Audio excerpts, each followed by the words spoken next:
नमस्कार विद्यार्थी मित्रांनो, दी केमिस्ट्री वाला YouTube चॅनल मध्ये आपल्या सर्वांचे मनापासून हार्दिक स्वागत. तर विद्यार्थी मित्रांनो, आपण लास्ट लेक्चर मध्ये एरोमॅटिक म्हणजे काय, एरोमॅटिक कंपाऊंड म्हणजे काय, नॉन एरोमॅटिक कंपाऊंड म्हणजे काय, अँटी एरोमॅटिक कंपाऊंड म्हणजे काय, किंवा एरोमॅटिक कंपाऊंड म्हणजे इलेक्ट्रोफिलिक सबस्टिट्यूशन रिएक्शन होतात, ऍडिशन रिएक्शन होते, मग ऍडिशन रिएक्शन का होत नाही, सबस्टिट्यूशन रिएक्शन होतात तर मग ते का होतात, या सर्वांविषयी आपण माहिती घेतली आहे. तर विद्यार्थी मित्रांनो, आज आपण पुन्हा एकदा बघूया एरोमॅटिक कंपाऊंड म्हणजे काय, अँटी एरोमॅटिक कंपाऊंड म्हणजे काय, आणि तसंच आपण पुढे पण जाऊया. तर विद्यार्थी मित्रांनो, एरोमॅटिक कंपाऊंड म्हणजे काय, तर एरोमॅटिक कंपाऊंड हे सायक्लिक पाहिजे. आपण लास्ट लेक्चर मध्ये सांगितल्याप्रमाणे तो मॉलिक्यूल सायक्लिक पाहिजे, तो मॉलिक्यूल प्लेनर पण पाहिजे, कॉन्जुगेशन पण पाहिजे, त्याने फॉलो केला पाहिजे बुकेल्स रूल, तो डायमॅग्नेटिक असला पाहिजे, ESR इनॅक्टिव्ह असला पाहिजे. तुम्ही सर डायमॅग्नेटिक म्हणजे काय, डायमॅग्नेटिक याचा अर्थ याच्यामध्ये कोणताही अनपेअर इलेक्ट्रॉन नकोय. आणि ESR इनॅक्टिव्ह म्हणजे काय, तर ESR इनॅक्टिव्ह याचा अर्थ असा होतो की त्या इलेक्ट्रॉन मध्ये कोणताही अनपेअर इलेक्ट्रॉन नाही, म्हणून तो काय ESR इनॅक्टिव्ह आहे. तर विद्यार्थी मित्रांनो, या एरोमॅटिसिटीचा मीनिंगच असं होतो, जर मी तुम्हाला लॅबमध्ये जर एखादा कंपाऊंड आणून दिला आणि म्हटलं सांगा हा कंपाऊंड मला एरोमॅटिक आहे की अँटी एरोमॅटिक आहे किंवा नॉन एरोमॅटिक आहे, जर सांगा तर आपण काय करतो त्यावेळी, तर आपण त्याचा ESR स्पेक्ट्रा घेत असतो. ESR स्पेक्ट्रा म्हणजे काय, इलेक्ट्रॉन स्पिन रेझोनन्स स्पेक्ट्रा. आणि त्या इलेक्ट्रॉन स्पिन रेझोनन्स स्पेक्ट्रावरून जर आपल्याला तिथे अनपेअर इलेक्ट्रॉन दिसले तर तो ESR ऍक्टिव्ह असतो, आणि ESR ऍक्टिव्ह असलेला प्रत्येक मॉलिक्यूल हा अँटी एरोमॅटिक कंपाऊंड असतो. ओके, आणि ESR इनॅक्टिव्ह असलेला कंपाऊंड हा एरोमॅटिक कंपाऊंड असतो.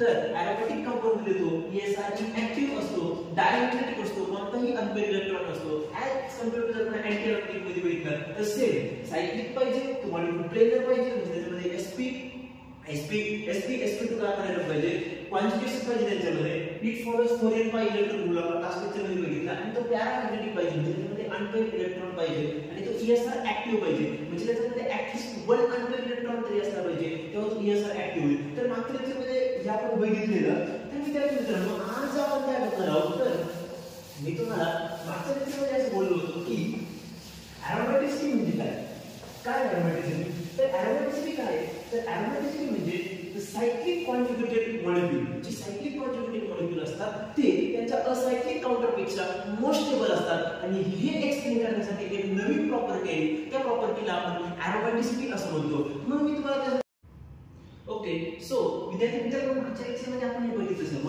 परंतु आजच्या लेक्चर मी तुम्हाला मागच्या लेक्चर मध्ये असं बोललो होतो की cyclic counter part is more stable than the acyclic counter part. For example मी तुम्हाला मागच्या एक्झाम्पल मध्ये असं बोललो होतो की सायक्लिक काउंटर पार्ट म्हणजे कोणता पार्ट, बघा हा सायक्लिक मॉलिक्यूल आपला पॉझिटिव्हचा सायक्लिक काउंटर पार्ट, आणि हा मोर स्टेबल आहे कशापेक्षा, याच्या असायक्लिक काउंटर पार्ट पेक्षा. तर आता हा cyclic conjugated system is more stable than acyclic conjugated system. यासाठी एक प्रॉपर्टी आहे, तर आपण एरोमॅटिसिटी म्हटलं, हे आपण सर्व मागच्या लेक्चरमध्ये बघितलं. परंतु आज आपल्याला हे प्रूव्ह करायचं आहे की कसा हा मॉलिक्यूल मोर स्टेबल आहे या मॉलिक्यूलपेक्षा, आणि यासाठी आपल्याला फिजिकल केमिस्ट्री मध्ये जावं लागणार आहे. आणि फिजिकल केमिस्ट्री मधली मॉलिक्युलर ऑर्बिटल थिअरी डायग्राम हे आपल्याला समजून घ्यायला पाहिजे. तर आपण या molecular orbital diagram organic molecule करता आता इथे काढणार आहोत.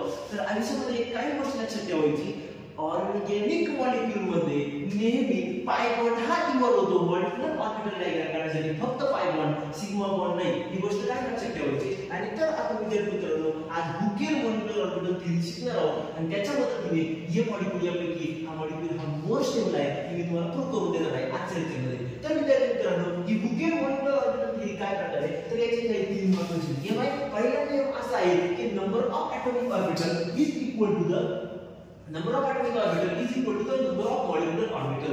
atomic orbital काय प्रकारे, atomic orbital म्हणजे किती नंबर ऑफ ॲटम डिलोकलायझेशन मध्ये गेलेले आहेत, किती कॉन्जुगेशन मध्ये आहे, त्यांचं डिलोकलायझेशन कसं होतंय, तिथे किती ॲटम आहेत ते, त्यावरून आपण नंबर ऑफ ॲटॉमिक ऑर्बिटल काढतो. आणि जेवढे ॲटॉमिक ऑर्बिटल तेवढेच नंबर ऑफ मॉलिक्युलर ऑर्बिटल असतात. ओके, आणि दुसरा मुद्दा म्हणजे असा सायन. आता सायन काय प्रकारे, साय म्हणजे काय, तर साय द वेव्ह फंक्शन. जर ते वेव्ह फंक्शन समजा साय 1 असेल, तर जर तो n ऑड असेल तर टर्मिनल लोब या सेम साइनचे असतात, आणि जर n इव्हन असेल तर टर्मिनल लोब या अपोजिट साइनचे असतात. हे मी तुम्हाला थोड्या वेळात प्रूव्ह करतो. तिसरा पॉइंट म्हणजे नंबर ऑफ नोड्स काढायचे. नोड्सचा फॉर्म्युला काय, n - 1 म्हणजे व्हॉट नोड्स. नोड्स म्हणजे काय, probability of finding the electron in space is 0 is called as nodes. आपण त्याला म्हणजे इलेक्ट्रॉन शोधण्याची संभाव्यता जिथे 0 आहे आपण काय म्हणतो, नोड्स म्हणतो. ओके, सो याच्यामध्ये आपण ही मॉलिक्यूल प्रूव्ह करणार आहोत. तर विद्यार्थी मित्रांनो, तर आपण आज बघा ही मॉलिक्यूल प्रूव्ह करणार. त्याच्यामध्ये बघा समजा हा मॉलिक्यूल आहे तुमचा पॉझिटिव्ह, आणि दुसरा हा मॉलिक्यूल आहे समजा.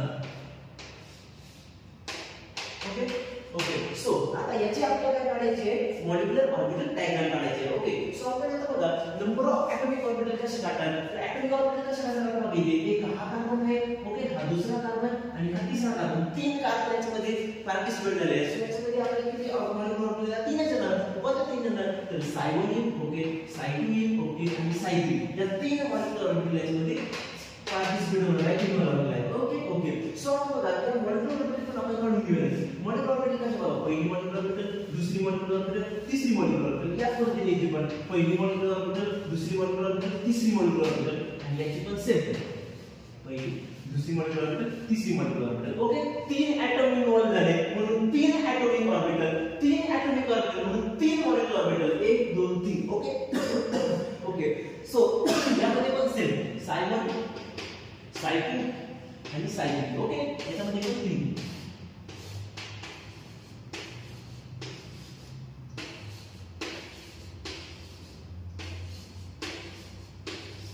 Molecular orbital. ओके आता नोड्स काढून घ्यायचे. नोड्स आपण काय n - 1 n ची व्हॅल्यू काय येते 1 आहे. तो 1 - 1 0 तर नोड ची व्हॅल्यू 0 2 - 1 1 म्हणजे नोड ची व्हॅल्यू आहे 1. ओके 2 - 1 इथे म्हणजे 3 - 1 म्हणजे नोड ची व्हॅल्यू 2. सो इथे नोड्स 0 आहे या सायवन और मॉलिक्युलर ऑर्बिटल साठी इथे 1 आहे इथे 2 आहे. त्याच पद्धतीने पण नोड ची व्हॅल्यू किती 0 इथे आहे 1 आणि इथे आहे 2. ओके आपण यामध्ये इथे काढलेली नोड ची व्हॅल्यू. ओके सो आता काय करायचं बघा एकदम महत्त्वाचा मुद्दा तो म्हणजे असा इथे काय सांगितलं n ची व्हॅल्यू जर ऑड असेल तर टर्मिनल नोडला सेम साइन पाहिजे. आता n ची व्हॅल्यू ऑड n बघितला ऑड आहे तर टर्मिनल नोडला काय सेम साइन देणार. इथे पॉझिटिव्ह साइन दिलं इथे पॉझिटिव्ह साइन दिलं इथे निगेटिव्ह आणि निगेटिव्ह. ओके त्याच पद्धतीने पण जायचं साइन अपोजिट साइन आहे सेम साइन दिलं. ओके मायनस मायनस इथे बघितलं 2 हा काय इव्हन म्हणजे त्यामध्ये काय पॉझिटिव्ह साइन दिलं. ओके इथे निगेटिव्ह पॉझिटिव्ह आणि इथे पुन्हा ऑड आहे म्हटलं positive same sign minus minus. Okay यामध्ये पण आपण सेम करायचं पॉझिटिव्ह पॉझिटिव्ह निगेटिव्ह निगेटिव्ह इथे पुन्हा positive negative negative positive. Okay okay so आता बघा एकदम महत्त्वाचा मुद्दा इथे तो म्हणजे असा आता इथे नोड किती आहे 0.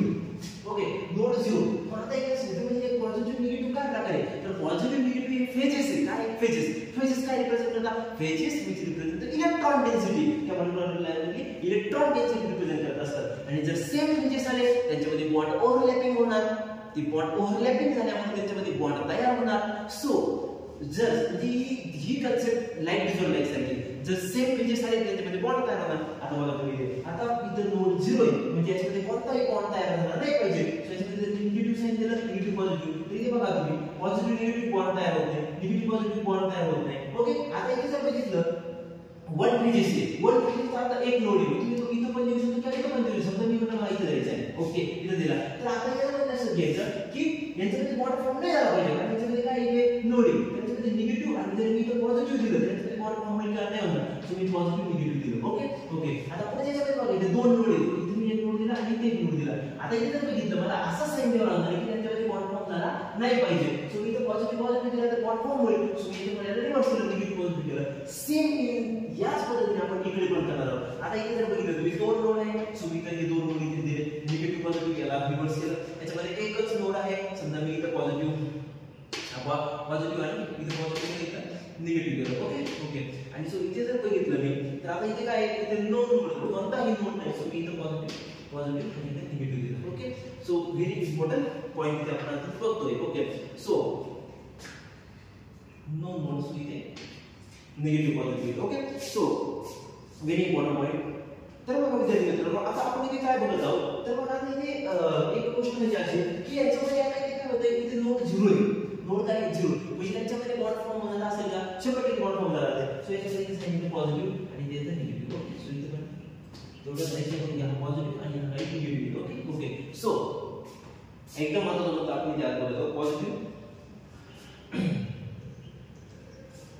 ओके सो इथपर्यंत आपण आलेलो आहे. ओके आपण फेजेस वगैरे सर्व दिलेले आहे आणि हे पण दिले. आता एक कसं घ्यायचं तो म्हणजे असं की आता या पॉझिटिव्ह मध्ये काय फॉर्म होणार आहे बॉन्ड तयार होणार आहे. सो मी इथं काय करणार आहे बॉन्ड याच्यामध्ये काय होणार आहे बॉन्ड फॉर्म होणार. सो मी तो बॉन्ड बी म्हणतो. ओके इथे याच्यामध्ये बॉन्ड फॉर्म झाला या पॉझिटिव्ह मध्ये बॉन्ड तयार झाला तुम्ही यामध्ये बॉन्ड म्हणता बरोबर आहे. ओके आता याच्यामध्ये पॉझिटिव्ह मध्ये बॉन्ड तयार झाला पॉझिटिव्ह निगेटिव्ह मध्ये बॉन्ड तयार झाला काय नाही झाला ना ते अँटीबॉडी म्हणून आपल्याला तयार झाली. सो आपण त्याला एबी रिप्रेझेंट केलं. ओके ओके आता ते पॉझिटिव्ह निगेटिव्ह मध्ये काय अँटीबॉडी मॉलिक्युलर होतात आणि या निगेटिव्ह पॉझिटिव्ह मध्ये पुन्हा काय होणार अँटीबॉडी मॉलिक्युलर ऑर्बिटल तयार झाले. ओके त्याच पद्धतीने इथे जर बघितलं पॉझिटिव्ह मध्ये काय तयार झाला बॉन्डिंग मॉलिक्युलर ऑर्बिटल, पॉझिटिव्ह मध्ये पण तयार झाला बॉन्डिंग मॉलिक्युलर ऑर्बिटल, आणि इथे पॉझिटिव्ह मध्ये पण तयार झाला बॉन्डिंग मॉलिक्युलर ऑर्बिटल, आणि पॉझिटिव्ह निगेटिव्ह मध्ये काय तयार झाला अँटी बॉन्डिंग मॉलिक्युलर ऑर्बिटल तयार झाला. इथे पुन्हा पॉझिटिव्ह निगेटिव्ह मध्ये झाली अँटी बॉन्डिंग, आणि इथे निगेटिव्ह पॉझिटिव्ह मध्ये पण झाली अँटी बॉन्डिंग. पण तुम्ही माझ्या असं सांगितलं 1 2 3 तुम्ही दोघांचं तिथे सांगितलं तर एक पण हा 3 ची कनेक्टेड आहे. हा एक नंबर आपण 3 नंबर म्हणजे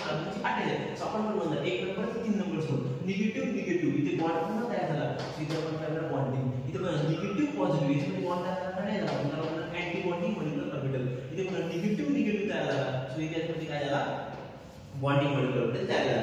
ओके, सो ज्या पद्धतीने आपण जे दाखवलं आहे त्या पद्धतीने आपल्याला एनर्जी काढायची काय काढायची एनर्जी. आता बघायचं म्हणजे टोटल किती बॉन्डिंग इलेक्ट्रॉन आहे 2 बॉन्डिंग.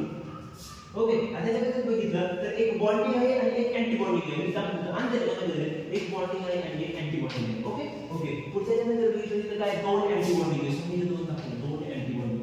आपल्याला लागेल त्या पद्धतीने आपण इथे एनर्जी लेवल डायग्राम काढून घ्यायची या मॉलिक्युलसाठी. ओके, तर आपण आता ए म्हणूया मॉलिक्युलर आणि या मॉलिक्युलर आपण काय म्हणूया बी म्हणूया. ओके, आता यासाठी आपण काढून घेऊया. आता या बघा इथे बॉन्डिंग 3 बॉन्डिंग जेवढी बॉन्डिंग मॉलिक्युलर ऑर्बिटल जास्त तेवढी एनर्जी खाली लक्षात घ्या. सो आता इथे आपण इथे 2 बॉन्डिंग आहे तेवढा 2 बॉन्डिंग तर आपण इथे 3 बॉन्डिंग बनवण्याचे खाली घेतो 3 बॉन्डिंग. ओके, आणि इथे जर बघितलं याच्यामध्ये बघितलं तर इथे एक बॉन्डिंग आहे एक अँटी बॉन्डिंग आहे एक अँटी बॉन्डिंग आहे. म्हणजे 2 अँटी बॉन्डिंग आहे आणि एक काय इथे आपण दाखवलं का 2 अँटी बॉन्डिंग आहे आणि एक बॉन्डिंग आहे. ओके, आणि वरचा जर बघितलं बघा 2 अँटी बॉन्डिंग आहे आणि एक बॉन्डिंग आहे. तर इथे पुन्हा एक दाखवलं आहे 2 अँटी बॉन्डिंग आणि 1 बॉन्डिंग. ओके, सो यामध्ये दाखवून द्यायचं. ओके, कारण ते एकाच लेवलला आहे आपण त्या एकाच रेषेमध्ये दाखवलेले आहे. आता बघा इलेक्ट्रॉन फ्री करायची वेळ आली. इलेक्ट्रॉन मध्ये हे 2 इलेक्ट्रॉन आहे आणि इथे आहे ना इलेक्ट्रॉन नाही. इथे कोणता इलेक्ट्रॉन नाही. सो इथे 2 इलेक्ट्रॉन मी तुम्हाला बोललो होतो की ऑर्गॅनिक मॉलिक्युलर ऑर्बिटल मध्ये ओन्ली पाय बॉन्ड प्युअर होता. सो त्यामुळे इथे 2 इलेक्ट्रॉन इथे जर विचारलं इथे पुन्हा 2 इलेक्ट्रॉन. ओके, कारण हा इलेक्ट्रॉन डेफिशिएंट सेंटर आहे. हा इलेक्ट्रॉन डेफिशिएंट सेंटर आहे. सो इथे हे 2 इलेक्ट्रॉन 2 इलेक्ट्रॉन गेले किती होऊन बसले. ओके, इथे बघितलं इथे 2 इलेक्ट्रॉन गेले किती होऊन बसले. ओके, सो दोन्ही इलेक्ट्रॉन किती जाऊन बसले. ओके, आता बघा इथे सर्वात महत्त्वाचं काय आहे तर मॉलिक्युलर ऑर्बिटल मध्ये एक फॉर्म्युला तयार ठेवायचा. ती फॉर्म्युला जर तुम्ही बघायला गेले तर यामध्ये कोणता होमो होईल आणि कोणता लुमो होईल. आता होमो म्हणजे काय हायेस्ट ऑक्युपाय मॉलिक्युलर ऑर्बिटल आणि LUMO means lowest occupy molecular orbital. आता आपण बघितलं तर होमो काय याचा होमो म्हणजे काय त्याचा इलेक्ट्रॉन असतो हा याचा या ऑर्बिटलचा होमो आहे. हा याचा होमो काय होमो म्हणजे हा त्याच्यामध्ये काहीच नाही lowest occupy molecular orbital. Okay, याचा होमो काय याचा होमो. ओके, आणि याचा लुमो काय हा याचा लुमो आहे. ओके, होमो लुमो तुम्हाला काढायला पाहिजे. ओके, सो याच्यानंतर पुढची स्टेप काय तर तुम्हाला एक माहिती पाहिजे energy of HOMO is inversely proportional to stability. Okay, आता एनर्जी ऑफ होमो आता या ए मॉलिक्युलची एनर्जी जर बघितली तर ती जास्त आहे कोणापेक्षा बी मॉलिक्युल पेक्षा. Okay, so energy of homo जास्त म्हणून तिची स्टॅबिलिटी कशी आहे कमी आहे. समजलं इथे एनर्जी जर बघितली होमोची तर ती कशी जास्त आहे. सो इथे बघा energy of a compound is higher so त्याची स्टॅबिलिटी कशी लो. जी स्टॅबिलिटी कशी आहे लो आहे. ते लक्षात घ्यायचं आपण. हेच मला आज त्याच्यामध्ये प्रूव्ह करायचं होतं की कसा सायक्लिक काउंटरपार्ट हा मोर स्टेबल आहे. सो बघा इथे जर म्हणायला गेलं तर एनर्जी ऑफ होमो याची कमी आहे. एनर्जी ऑफ होमो कमी आहे म्हणून त्याची स्टॅबिलिटी कशी आहे जास्त आहे. आपण ते या फॉर्म्युल्याच्या मदतीने काय केले प्रूव्ह केलेले आहे. ओके, सो आज आपण याच्यामध्ये हे शिकलो की काय की सायक्लिक काउंटरपार्ट हा नेहमी स्टेबल असतो असायक्लिक काउंटरपार्ट पेक्षा. पण तुम्ही अशा केस आज प्रत्येक केसमध्ये लागलं होतं तर नाही होत मित्रांनो, नाही होत खरंच नाही होत. इथे बघा आता इथे सायक्लिक काउंटरपार्ट हा मोर स्टेबल आहे असायक्लिक काउंटरपार्ट पेक्षा. परंतु काही असे मॉलिक्युल तुम्ही इथे बघितलं आहे की मायनस चालला किती मायनस चालला तर यामध्ये जर बघायला गेलं तुम्ही तर यामध्ये acyclic counterpart is more stable than cyclic counterpart. म्हणजे पण आपण करायचं का म्हणजे यासाठी एवढा वेळ वाया घालवायचा का जीवनात प्रत्येक मॉलिक्युलर ऑर्बिटल लाईन काढायचे का नोट्स काढायचे का पेजेस द्यायचे का म्हणजे परीक्षेत एवढा टाइम आपल्याकडे असेल का एमसीक्यू सॉल्व्ह करण्यामध्ये. सो मग यामध्ये आपल्याला एक नवीन कन्सेप्ट आली आणि एक ट्रिक आपण त्याला म्हणूया फ्रोस्ट सायकल म्हणून. आणि ती फ्रोस्ट सायकलच्या मदतीने आपण 1 मिनिटामध्ये आपण ही सर्व जो प्रकार केला तो आपण 1 मिनिटामध्ये करू शकतो फ्रोस्ट सायकल मध्ये. आणि फ्रोस्ट सायकल आपण पुढच्या लेक्चर मध्ये बघूया. परंतु आता बघा इथे 1 मिनिट जर राहिले तर एमसीक्यू ह्या टाइप मध्ये कशी विचारले जातात तर या टॉपिक वरती एमसीक्यू कशी विचारले जातात तर यामध्ये एमसीक्यू असे विचारले जातात की टेल मी किंवा प्रश्न असा दिला होता, what is the degeneracy of a molecule, what is the degeneracy of HOMO of a molecule. आता इथे जर होमो जर बघितला हा होमो आहे आणि इथे जर डिजनरसी विचारली तर डिजनरसी काय सिंगली डिजनरेट. काय आहे होमोची डिजनरसी काय आहे, degeneracy of HOMO is singly degenerate. काय सिंगली डिजनरेट. आणि इथे तुम्हाला विचारलं डिजनरसी ऑफ बी मॉलिक्यूल, समजा होमोची degeneracy of HOMO of B molecule म्हणजे सांगितलं काय की तुम्ही सिंगली डिजनरेट. लुमोची डिजनरेट विचारली बी मॉलिक्यूल ते काय डबली डिजनरेट. काय ते डबली डिजनरेट. ओके, सो इथे डिजनरसी प्रश्न विचारला जातो की लुमोची डिजनरसी काय, होमोची डिजनरसी काय. मग ती डिजनरसी काढण्यासाठी आपण एवढा वेळ करायचा नाही, तर त्यासाठी प्रोसेस करायची. ओके, ती प्रोसेस आपण नेक्स्ट लेक्चर मध्ये बघूया. ओके, सो विद्यार्थी मित्रांनो, लेक्चर सुरू व्हायच्या आधी मी तुम्हाला असं म्हणलो होतो की एरोमॅटिक कंपाऊंड हा डायमॅग्नेटिक असतो. तुम्ही सर आम्हाला प्रूव्ह करून द्या. आणि झालं की प्रूव्ह इथे हा एरोमॅटिक कंपाऊंड आहे बघा. तुम्ही इथे बघितलं एरोमॅटिक कंपाऊंड बघा. इथे तुम्ही बघितलं एरोमॅटिक कंपाऊंड हा एक डायमॅग्नेटिक आहे, हा एक अनपेअर्ड इलेक्ट्रॉन दिसतो, याच्यामध्ये कुठे नाही. म्हणून लक्षात घ्यायचं की एरोमॅटिक कंपाऊंड जर बघितला तो डायमॅग्नेटिक आहे, त्याच्यामध्ये कोणताही अनपेअर्ड इलेक्ट्रॉन दिसतो का नाही. नो अनपेअर्ड इलेक्ट्रॉन, डायमॅग्नेटिक आणि ESR इनॅक्टिव्ह. कारण ESR ऍक्टिव्ह राहण्यासाठी एक अनपेअर्ड इलेक्ट्रॉन लागतो. इथे तो एक अनपेअर्ड इलेक्ट्रॉन पण दिसत नाही, म्हणजे तो काय ESR इनॅक्टिव्ह आहे. म्हणजे लक्षात आलं आपल्याला aromatic compound is more stable than cyclic compound. So stability order आपण लक्षात ठेवायची. नेहमी aromatic compound more stable, then second is non aromatic and third one anti aromatic. Okay, stability order लक्षात ठेवायची आहे. तर विद्यार्थी मित्रांनो, आजच्या लेक्चर मध्ये मी तुम्हाला हेच प्रूव्ह करून दिलं की aromatic compound हे काय ते कशी स्टेबल आहे, त्याचा सायक्लिक काउंटरपार्ट कसा स्टेबल आहे. तर पुढच्या लेक्चर मध्ये आपण फर्स्ट सायकल बघूया. Okay, so thank you so much.